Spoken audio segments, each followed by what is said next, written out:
আচ্ছা, ক্লাস 9-এ তাহলে আজকে আমরা শুরু করব জল দূষণের পরের পার্টটা। ভিডিওটা শুরু করার পর বন্ধ হয়ে গেছিলো, ওই জন্য আবার করতে হচ্ছে। জল দূষণের প্রথম অংশটুকু আমাদের হয়ে গেছে, কিভাবে আমরা তোমার পেস্টিসাইড, কীটনাশক যেগুলো সার দ্বারা বা তোমার ডিটারজেন্ট দ্বারা যে দূষণ, সেগুলো আমাদের হয়ে গেছে। আজকে আমরা করব হচ্ছে বিভিন্ন ধাতব মৌল, যেগুলো বলছি আমরা আর্সেনিক বা অধাতব মৌল, ফ্লুরাইড, এগুলো দিয়ে কীভাবে দূষণটা হচ্ছে সেটাই আমরা এখানে জানব। তো সেই যে দূষণ, সেটার ক্ষেত্রে কিন্তু মৌল হিসাবে তোমার আর্সেনিক বা তোমার হচ্ছে ফ্লুরাইডের ক্ষেত্রে ফ্লুরিন, এদের কিন্তু সরাসরি এদের কোনো ভূমিকা নেই, এরা কিন্তু সরাসরি কোনো দূষণ ঘটাতে পারে না। তাহলে এরা যে লবণগুলো তৈরি করে, সেই লবণগুলোই কিন্তু এই জল দূষণের জন্য দায়ী। তাহলে আর্সেনিকের থেকে আমরা পাবো হচ্ছে লবণগুলো, যেগুলো পাই সেগুলো হচ্ছে আর্সেনাইট লবণ বা তোমার আর্সেনেট লবণ, ঠিক আছে। এই যে লবণগুলো আর্সেনিক থেকে পাচ্ছি বা ফ্লুরিনের ক্ষেত্রে ফ্লুরাইড যে লবণগুলো পাচ্ছি, সেই লবণগুলোর জন্যই কিন্তু জল দূষণটা হচ্ছে। তো এই যে আর্সেনিক ঘটিত যে জল দূষণ, তাহলে বুঝতে পারলে আর্সেনিকের বিভিন্ন লবণের জন্য হচ্ছে। তার মানে এই যে লবণগুলো, সেগুলো কি যে ধরো নদীর মধ্যে দিয়ে যে জলটা প্রবাহিত হচ্ছে, এটা ধরো নদীর উপর দিয়ে আমাদের জল প্রবাহিত হচ্ছে এখান দিয়ে। আর এক রকমভাবে আমি জল সংগ্রহ করতে পারি, সেটা হচ্ছে মাটির তলে কূপ খনন করে মাটির একটা নির্দিষ্ট গভীরতার যে জলস্তর আছে, সেখান থেকে আমরা জলটা তুলতে পারি, তাই তো। আমরা দুভাবে জলটা পেতে পারি, আমাদের জলের সোর্স দুটো। একটা আমরা হচ্ছে নলকূপ খনন করে মাটির তলার বা ভূগর্ভস্থ জল আমরা সংগ্রহ করতে পারি, মাটির তলার জল। অথবা আমরা কি করতে পারি, আমরা নদী নালা পুকুরের যে জল আছে, সেই জলটাকে আমরা সংগ্রহ করতে পারি। তো এই যে দু রকমের জল, এই দু রকম জলের মধ্যে কোথায় আর্সেনিক ঘটিত দূষণ হওয়ার সম্ভাবনা সবথেকে বেশি? তো আমরা যদি এই লবণগুলোর উৎস খোঁজ করি, তাহলে কিন্তু আমরা বুঝতে পারবো যে এটা কোথায় হতে পারে। তো আর্সেনিক জাতীয় যে যৌগগুলো আছে, সেগুলো কিন্তু মাটির একটা নির্দিষ্ট স্তরের মধ্যে ওই যৌগগুলো কিন্তু আবদ্ধ থাকে। তাহলে মাটির মধ্যে নির্দিষ্ট স্তরে কি হয়, এই যে আর্সেনিক ঘটিত বিভিন্ন যৌগ আছে, সেই যৌগগুলো কিন্তু থাকে একটা নির্দিষ্ট গভীরতাতেই থাকে। এই যে গভীরতাটা, সেই গভীরতাটা কিন্তু একটা নির্দিষ্ট গভীরতা, মানে এরকম না যে কোনো গভীরতার মধ্যেই থাকবে, একটা নির্দিষ্ট গভীরতাতেই কিন্তু আর্সেনিক ঘটিত যৌগগুলো থাকে। আর তাহলে বুঝতেই পারছো যে কোন জায়গায় জলে হওয়ার সম্ভাবনা বেশি আছে। যেহেতু মাটির একটা নির্দিষ্ট গভীরতাতেই এই যৌগটা থাকে, তাহলে কিন্তু মাটির মধ্যে কূপ খনন করে যে জলটা আমরা সংগ্রহ করছি, তার মধ্যে এই যৌগ লবণ ঘটিত এই যৌগ থেকে উৎপন্ন লবণগুলো মিশে যাওয়ার সম্ভাবনাটা বেশি। আর নদীর জলটা প্রবাহিত হচ্ছে মাটির ওপর দিয়ে, তাই না, ওপরের স্তর দিয়ে। তো ওপরের স্তরের মধ্যে কিন্তু কোনোভাবেই আর্সেনিক ঘটিত কোনো যৌগগুলো কিন্তু এই উপরের স্তরে আসার সম্ভাবনা কিন্তু নেই। তাহলে নদীর জলের মধ্যে কিন্তু আর্সেনিক ঘটিত কোনো দূষণ থাকবে না। কেন থাকবে না যদি প্রশ্ন আসে, যে নদীর জলে, নলকূপের জল এবং নদীর জল, কোথায় আর্সেনিক ঘটিত দূষণ দেখা যায় এবং কেন?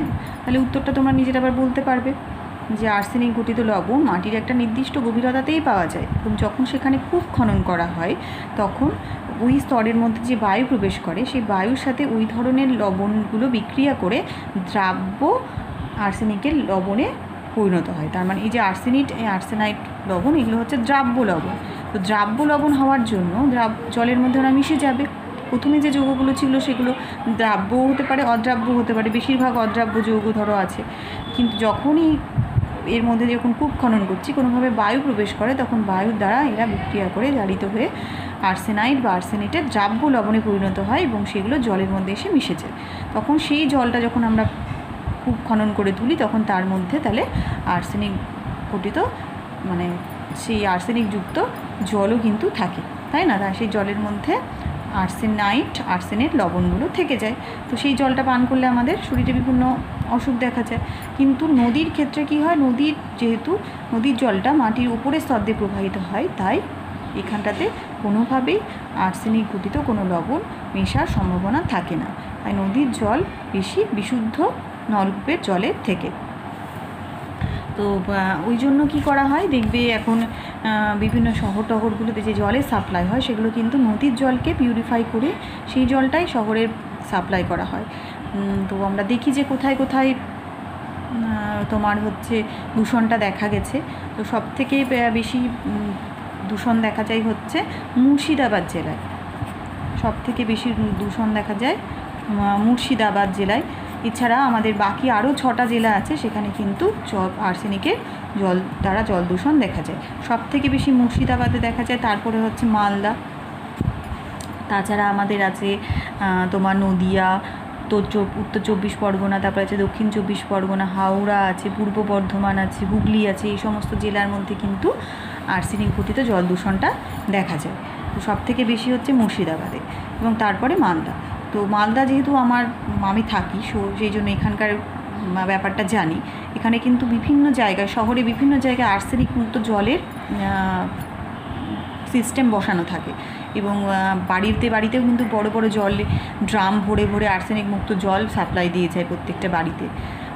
আর এইগুলো যাতে এত অসুবিধা হচ্ছে, আবার কোনো জায়গায় যে পাইপগুলো গেছে আর্সেনিক মুক্ত জল যে পাইপে করে গিয়ে তারপর তো একটা জলাধারে সঞ্চিত হচ্ছে, তারপর সেখান থেকে ধরো সাধারণ পাবলিক নিচ্ছে। তো ওই যে পাইপগুলো যেখান দিয়ে গেছে, কিছু লোক আছে সেই পাইপগুলোকে কেটে ফেলে সেখান থেকে আবার পরিষ্কার জলটা নিয়ে নেয়। তো সেই জন্য আর্সেনিক মুক্ত জল সাপ্লাইটাও তোমার হচ্ছে হ্যাম্পার হয়। তো এই অসুবিধাগুলোর জন্য মালদাতে এখন মহানন্দা নদীর যে জল আছে, সেই নদীর জলটাকে পিউরিফাই করে তারপরেই কিন্তু শহরে বিভিন্ন জায়গায় মানে বাড়ি বাড়ি পৌঁছে দেওয়ার জন্য একটা প্রকল্প চালু হয়েছে, যেটা মহানন্দা নদীর ওপরে একটা বড় কনস্ট্রাকশন অলরেডি হয়ে গেছে, পাইপ লাইনও বসে গেছে। এখনও জলটা প্রত্যেকটা বাড়িতে দেওয়া এখনও শুরু হয়নি, কিন্তু বাদবাকি কাজকর্ম শেষ হয়েছে এবং চলছে। হয়তো করোনা পরিস্থিতি শেষ হলে হয়তো সেটা আবার চালুও হয়ে যাবে। কেন আমরা মাটির জলের থেকে নদীর জলের উপরে বেশি নির্ভর করছি? কারণ নদীর জলের মধ্যে কিন্তু কোনো এই আর্সেনাইট লবণ থাকছে না, মানে দ্রাব্য লবণগুলো কিন্তু থাকছে না। এবার আমরা চলে আসি যে এই যে আর্সেনিক যে দূষণ, সেই দূষণের ফলে কি দেখা যায়, কি অসুবিধা আমাদের হতে পারে। আর্সেনিক দূষণের প্রভাব, কি ক্ষতিকারক প্রভাব আমরা দেখি আর্সেনিক দূষণের জন্য। সবথেকে তোমাদের কমন নাম শুনেইছো, সেটা হচ্ছে ব্ল্যাক ফুট ডিজিজ। এটা তোমরা শোনো, এটা হচ্ছে ব্ল্যাক ফুট ডিজিজ।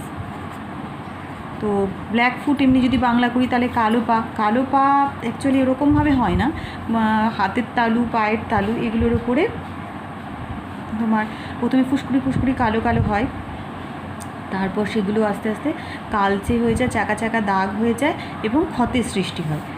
প্রথমে খসখসে হয়ে যায়, তারপরে হচ্ছে কালচে এরকম ছোটো ছোটো চাকা চাকা হয়ে যায়, তারপর সেখান থেকে আস্তে আস্তে ক্ষতের সৃষ্টি হয়, ঘা হয়ে যায়। তো এটাকে বলে হচ্ছে ব্ল্যাক ফুট ডিজিজ। এটা ছাড়া কাঁধ, বুকের মধ্যেও কিন্তু দেখা যায়। আর পায়ের তলার মধ্যেও এরকম আঁচিলের মতো ছোটো ছোটো গুটি বেরোয়। আরও একটা ক্ষতিকারক রোগ হচ্ছে, সেটা ক্যান্সার দেখা যায়। ক্যান্সারটা কোথায় হয়? ক্যান্সার কিন্তু সব জায়গায় হয় না, পার্টিকুলার কিছু জায়গায় হয়। কি জায়গা? যকৃতের যে স্থায়ী বিকৃতি হয়, যকৃতের স্থায়ী বিকৃতি হয়, সেটাকে আমরা বলি সিরোসিস অফ লিভার। তারপরে তোমার হচ্ছে ফুসফুস আর তোমার অন্ত্র, এই জায়গাগুলো কিন্তু ক্যান্সার হতে পারে।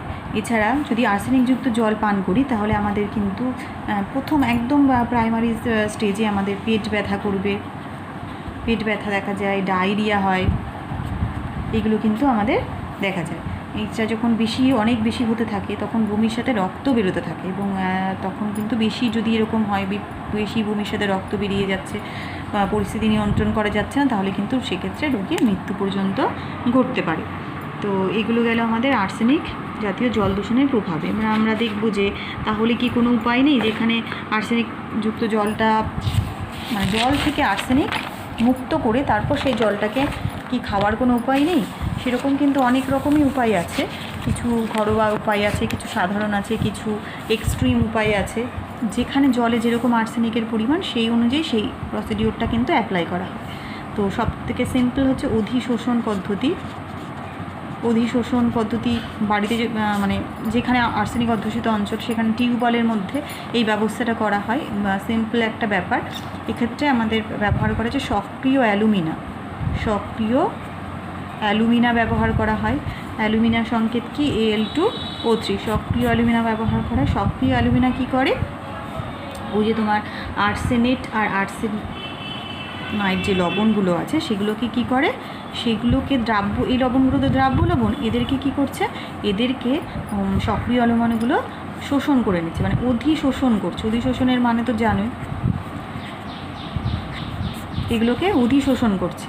তাই জন্য যদি ধরো নলকূপ বানালাম, নলকূপের ভেতরে আমি যদি এরকমভাবে সক্রিয় অ্যালুমিনিয়ার এরকমভাবে লেয়ার করে দিই, এরকমভাবে সক্রিয় অ্যালুমিনিয়ার লেয়ার করে দিই, তাহলে এখান দিয়ে যখন জলটা বেরোবে, এখান দিয়ে ধরো যে জলটা বেরোচ্ছে সেই জলটা কী হবে, জলের মধ্যে যদি কোনো আর্সেনিক জাতীয় যৌগ থাকে, যদি আর্সেনিক জাতীয় কোনো যৌগ থাকে, তাহলে সেই আর্সেনিক জাতীয় যৌগগুলো কী হবে, এই অ্যালুমিনিয়ার এদেরকে এরকমভাবে শোষণ করে রেখে দেবে।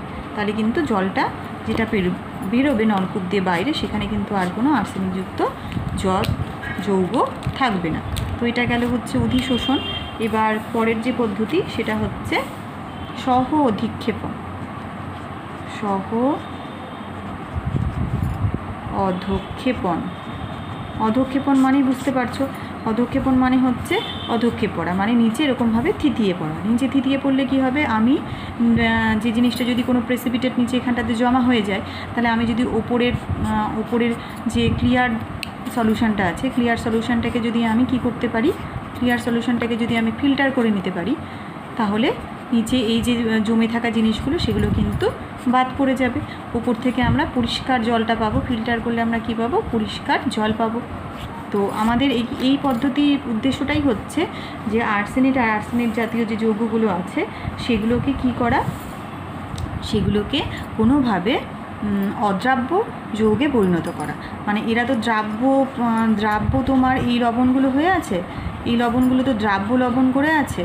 তো এখানে আমাদের উদ্দেশ্য হচ্ছে এই যে এদের দ্রাব্য যে লবণগুলো আছে সেই দ্রাব্য লবণগুলোকে কি করা, অদ্রাব্য লবণে পরিণত করা। অদ্রাব্য লবণ হলেই এরা কি হবে, এরা কিন্তু অধক্ষিপ্ত হবে। যখনই এরা অদ্রাব্য লবণে পরিণত হয়ে যাবে তখনই এরা অধক্ষিপ্ত হবে। আর অধক্ষিপ্ত হলেই তারপর সেটাকে আমি কি করতে পারবো, ফিল্টার করতে পারবো।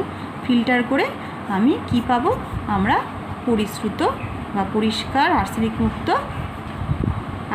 মুক্ত জল পাবো, তাই না? আর্সেনিক মুক্ত আমরা জল পাবো। তো এই জায়গাটার মূল ব্যাপারটা বুঝতে পারলে, এই যে দ্রাব্য আর্সেনাইড লবণ আছে তাদেরকে আমি অদ্রাব্য লবণে পরিণত করব, তারপরে আমি করলেই সেটা অধক্ষিপ্ত হয়ে যাবে। এই লবণগুলো যখনই অদ্রাব্য হবে তখনই অধক্ষিপ্ত হবে, তারপর সেটাকে ফিল্টার করে আমি আর্সেনিক মুক্ত জল পেতে পারবো। তো এই যে অধক্ষেপ ফেলছি, এই অধক্ষেপ বা অদ্রাব্য লবণে পরিণত করছি, সেই জন্য আমাদের কি দরকার, আমরা কি ব্যবহার করতে পারি যার জন্য এটা অদ্রাব্য লবণ হিসাবে অধক্ষিপ্ত হবে। তো 1 নাম্বার হচ্ছে আমরা এখানটাতে ব্যবহার করতে পারি ব্লিচিং পাউডার, ঠিক আছে। আর কি ব্যবহার করতে পারি, আমরা ব্লিচিং পাউডার প্রথমে ব্যবহার করব। ব্লিচিং পাউডার ব্যবহার করে এটাকে কয়েক ঘন্টা কি করতে হবে, কয়েক ঘন্টা রেখে দিতে হবে। তাহলে প্রথমে আমরা দিচ্ছি হচ্ছে ব্লিচিং পাউডার দিয়ে এটাকে কয়েক ঘন্টা রেখে দিচ্ছি। এবার তার মধ্যে আমরা দিব হচ্ছে ফেরিক লবণ। এর মধ্যে আমি কি দিব, ফেরিক লবণ। তো ফেরিক লবণটা দিতে পারি, তার সাথে আমরা এটা না দিয়ে আমরা ফটকিরিও দিতে পারি। তাহলে ফেরিক লবণের পরিবর্তে আমরা কিন্তু কি দিতে পারি, ফটকিরিও দিতে পারি। প্রথমে দিচ্ছি আমরা ব্লিচিং পাউডার, তারপরে আমরা দিচ্ছি কিছুক্ষণ পর আমরা রেখে দিচ্ছি হচ্ছে ফেরিক লবণ বা ফটকিরি। এটা দিয়েও আমাদেরকে কিন্তু কিছুক্ষণ রেখে দিতে হবে।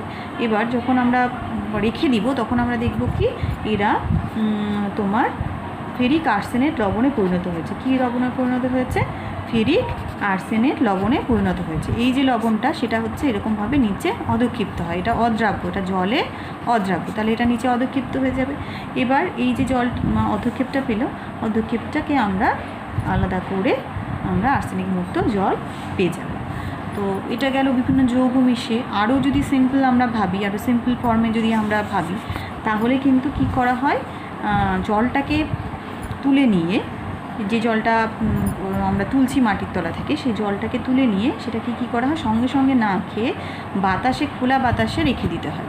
খোলা বাতাসে রেখে দিতে হয় জলটাকে। কি করব, জলকে আমরা খোলা বাতাসে রেখে দিব। খোলা বাতাসে রেখে দিব কতদিন, এখানে কিন্তু আমাদের 2 থেকে 1 দিন আমরা জলটাকে খোলা বাতাসে রেখে দিব। 2 থেকে 1 দিন যখন আমরা খোলা বাতাসে জলটাকে রেখে দিব, তখন কিন্তু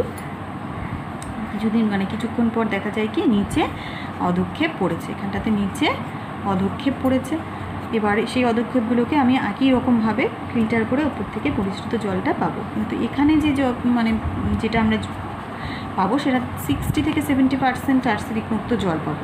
কিন্তু এইভাবে যদি আমরা করি তাহলে কিন্তু এখানে আমরা 90 থেকে 95% পর্যন্ত আর্সেনিক মুক্ত জল পাবো। তার মানে বুঝতেই পারছো এটা অনেক বেশি কার্যকর এটার থেকে। ঠিক আছে, তাহলে আমরা পড়লাম হচ্ছে অধিশোষণ, তারপরে আমরা পড়লাম সহঅধঃক্ষেপণ। এছাড়া আরও কতগুলো পদ্ধতি আছে সেগুলো আমরা আলোচনা করি।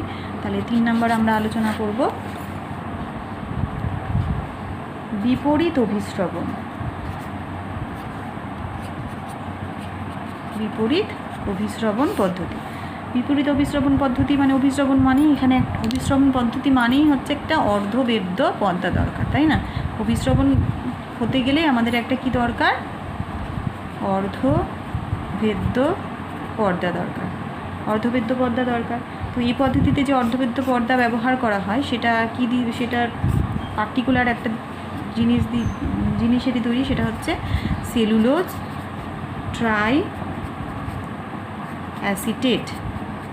সেলুলোজ ট্রাই অ্যাসিটেটের অর্ধবেদ্য এই জিনিসটাকে অর্ধবেদ্য পর্দা রূপে ব্যবহার করা হয়।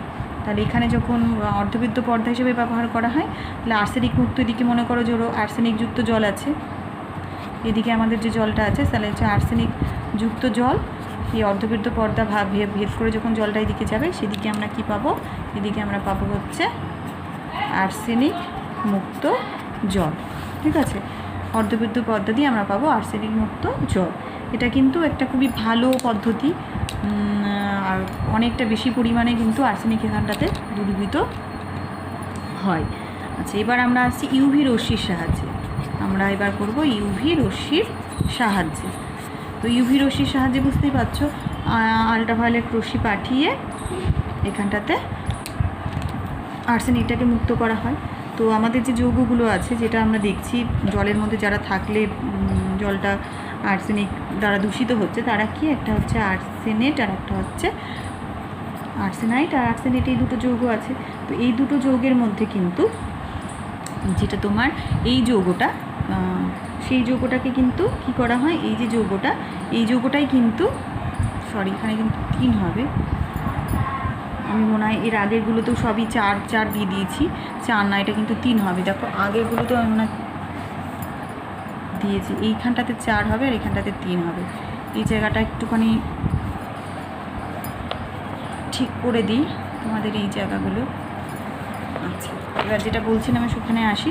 এই যে 2 ধরনের যে লবণ আছে সেই দুটো লবণের মধ্যে যেটা ইউভি রশ্মির সাহায্যে যখন আমরা আলাদা করব তখন এই দুটোর মধ্যে কিন্তু দুটোই সেপারেট হয় না, তখন কিন্তু আমাদের যে কোনো একটাই সেপারেট হয় আর একটা কিন্তু থেকে যায়।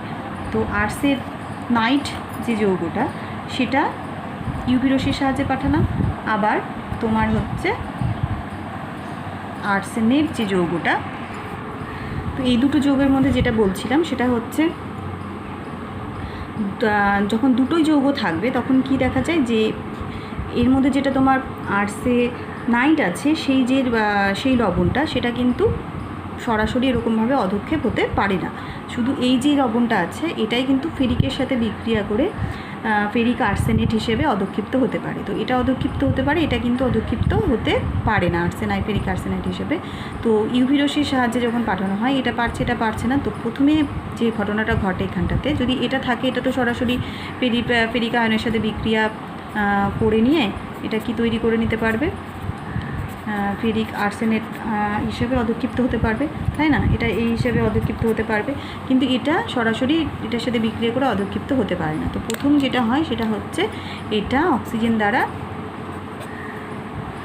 জারিত হয়ে এটা কি তৈরি করে, এটা আর্সেনেট এই লবণটাতে পরিণত হয় বা এই মূলকটাতে পরিণত হয়।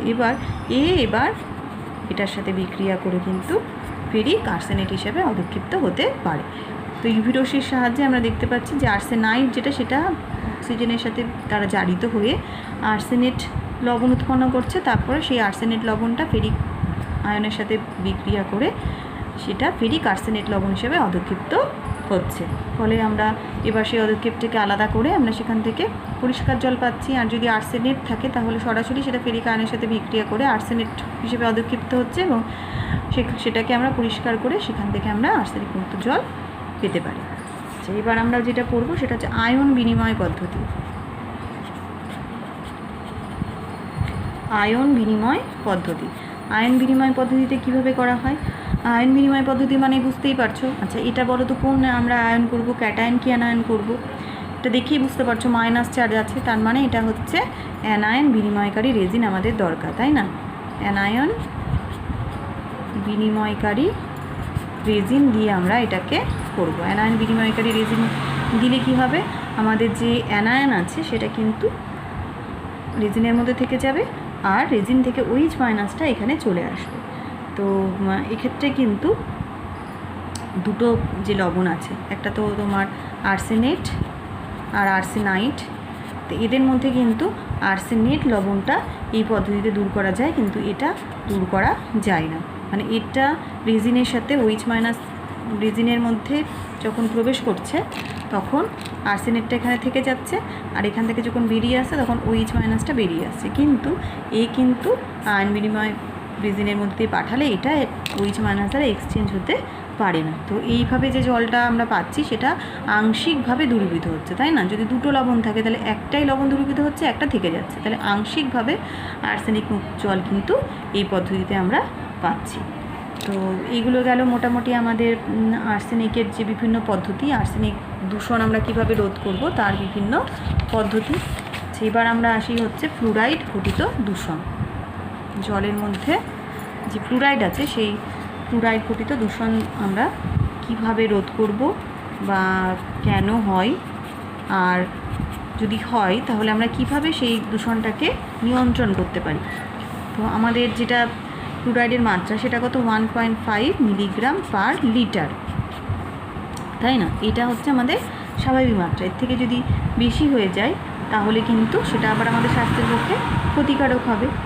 তো আমাদের কিন্তু ফ্লুরিন কিছুটা দরকার, মানে ফ্লুরাইড কিছুটা দরকার শরীরের জন্য, যেটা আমাদের দাঁতের ক্ষয়টাকে রোধ করতে সাহায্য করে।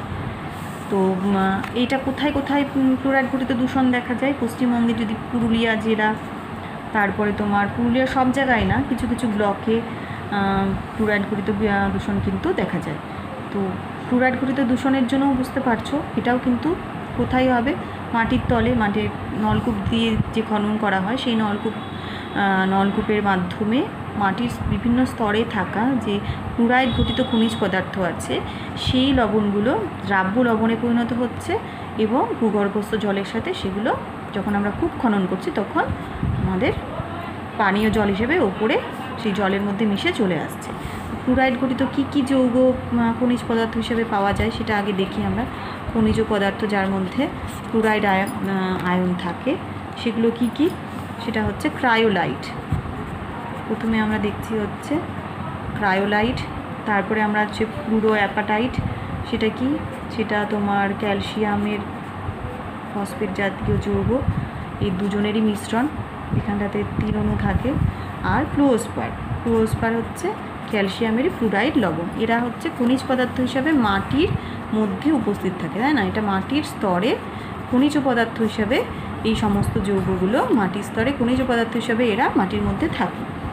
এবার যখন এরা কোনোভাবে জলের মধ্যে আসে তখন কিন্তু জলের সাথে মিশে এরা ফ্লুরাইড ঘটিত জল দূষণের সৃষ্টি করে। তো পুরুলিয়া ছাড়া আর কী কী জায়গায় হতে পারে, বীরভূম, বাঁকুড়া, মালদা, এদের মধ্যেও কিন্তু কিছু ফ্লুরিন জাতীয় খনিজ আছে যেগুলো জলের মধ্যে মিশে এই জল দূষণটা ঘটায়। আর পশ্চিমবঙ্গের বাইরেও কিন্তু এরকম দূষণ দেখা যায়, রাজস্থান, গুজরাট এগুলো জায়গায় দেখা যায়। এখানে আবার বেশি বেশি মাত্রায় আছে। সেখানটাতে কেন হয়, ওইখানটাতে আবার মেনলি যেটা হয় সেটা মানে ওয়েস্ট বেঙ্গলের বাইরে, যেটা রাজস্থান, গুজরাট, অন্ধ্রপ্রদেশ, কর্ণাটক এগুলোতে যেগুলো দেখা যায় সেগুলো কিন্তু জলের মাটির স্তরের ফ্লুরিনের জন্য হয় না। সেখানটাতে বিভিন্ন রকম ফ্যাক্টরি আছে, বিভিন্ন রকম তোমার কাঁচ শিল্পের ফ্যাক্টরি আছে, তারপরে তোমার হচ্ছে ফসফেট যে তোমার সারের কারখানা সেগুলো আছে, প্লাস্টিক কারখানা আছে, এই কারখানাগুলো, তারপরে ইউরেনিয়ামের কারখানা আছে, এই বিভিন্ন রকম যে কারখানাগুলো আছে, এই বিভিন্ন রকম শিল্পের যে কারখানা আছে, সেই শিল্পের কারখানায় আমাদের কি দরকার হয়,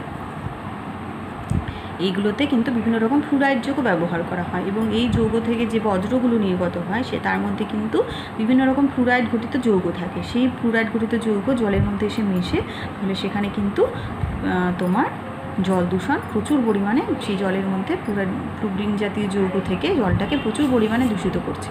তাহলে এই রাজ্যগুলোতে, ওয়েস্টবেঙ্গলের বাইরে যেগুলো হচ্ছে সেগুলো মেনলি বিভিন্ন রকম কারখানা থেকে।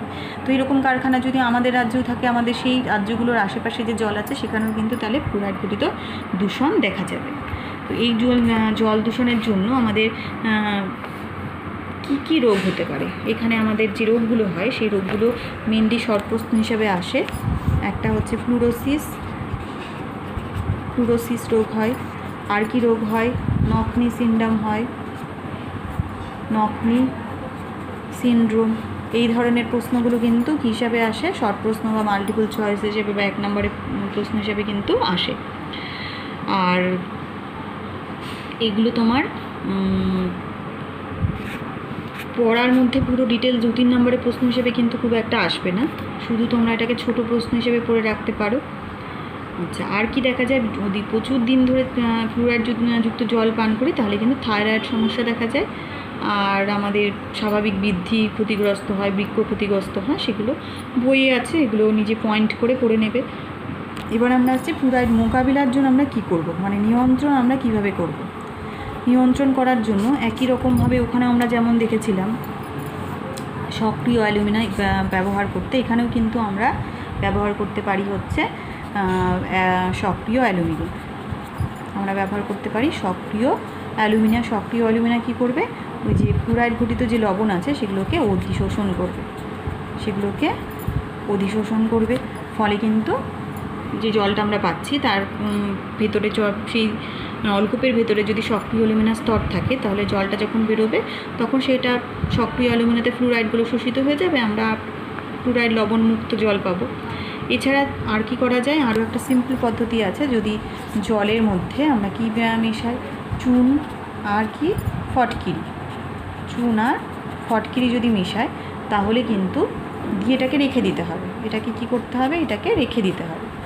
আমরা যদি এটাকে মিশিয়ে এটাকে রেখে দিই তাহলে কিছুদিন না, মানে ধরো 24 ঘন্টা রেখে দিলাম, বা খুবই ভালো হয় 24 ঘন্টা রেখে দিলে, যদি না পারো তাহলে 6-7 ঘন্টা যদি আমরা রেখে দিই তাহলে নিচের দিকে কিন্তু ফ্লুরাইড লবণগুলো কিছুটা হলেও থিতিয়ে পড়ে। তারপর আমরা সেটাকে পরিষ্কার করে নিলেই জল পাবো। এখানে আমাদের নিচে থিতিয়ে পড়ছে আগের মতোই, অধক্ষিপ্ত হয়ে যাচ্ছে, ফ্লুরাইডযুক্ত লবণগুলো অধক্ষিপ্ত হয়ে যাচ্ছে। অধক্ষিপ্ত হয়ে গেলে আমরা সেটাকে পরিশ্রুত করে পরিষ্কার জলটা পেয়ে যাব।